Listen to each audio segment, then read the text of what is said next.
Friends, Samantha సీమంతం జరిగిన తర్వాత సమంత ఇంకా కాస్త హ్యాపీగా ఉంది. కారణం ఏంటో తెలుసా? ప్రెగ్నెన్సీ వైబ్స్లో ఉన్న సమంతకి ఇప్పుడు మరొక పెద్ద విషయంలో చాలా అంటే చాలా హ్యాపీనెస్ కలిగింది.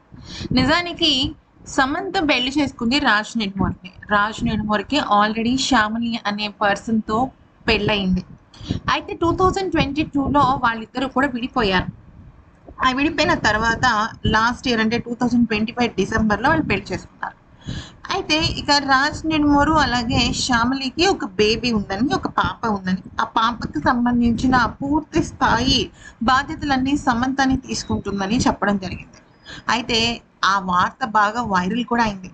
ఈ నేపథ్యంలో శ్యామిలి ఒక పోస్ట్ అయితే పెట్టింది. అయితే ఇక రాజ్ నెడుమూరుకి తనకి మధ్య మిగిలింది కేవలం జ్ఞాపకాలు మాత్రమేనని, అయితే పిల్లలు లేరు అని ఇండైరెక్ట్గా చెప్పింది.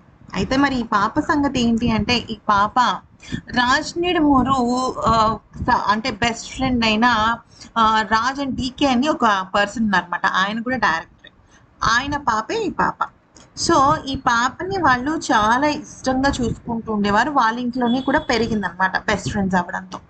అంతేకాకుండా దీనిపైన శ్యామిలి ఒక మాట అంది.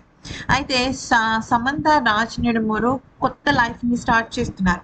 ఆ కొత్త లైఫ్కి దేవుడు వాళ్ళకి మంచి లైఫ్ని ఇవ్వాలి. నిజం చెప్పాలంటే వాళ్ళ లైఫ్లో ఎప్పుడు కూడా అటువంటి ఆనందాలు రోజు పూయాలి అని, రాబోయే గుడ్ న్యూస్కి అడ్వాన్స్ కంగ్రాచులేషన్స్ అంటూ చెప్పడం జరిగింది. దీన్ని బట్టి రాజ్ నెడుమూరు అలాగే సమంత సంబంధించిన ఫస్ట్ బేబీ ఇష్యూ అనేది శ్యామిలిని క్లియర్ చేయడంతో అందరూ కూడా శ్యామిలిని మెచ్చుకుంటున్నారు.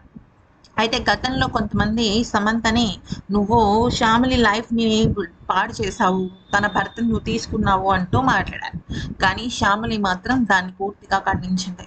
అయితే ఏ ఇద్దరు వ్యక్తుల మధ్య రిలేషన్ అయినా సరే మ్యూచువల్గానే జరుగుతుంది, కానీ ఇంకొకళ్ళు వచ్చి వాళ్ళ లైఫ్ని ఎవరో పాడు చేయరు అంటూ చెప్పడంతో సమంత పైన ఉన్న రూమర్స్ అన్నీ కూడా ఒక్కసారిగా తుడిచిపెట్టుకుపోయాయి.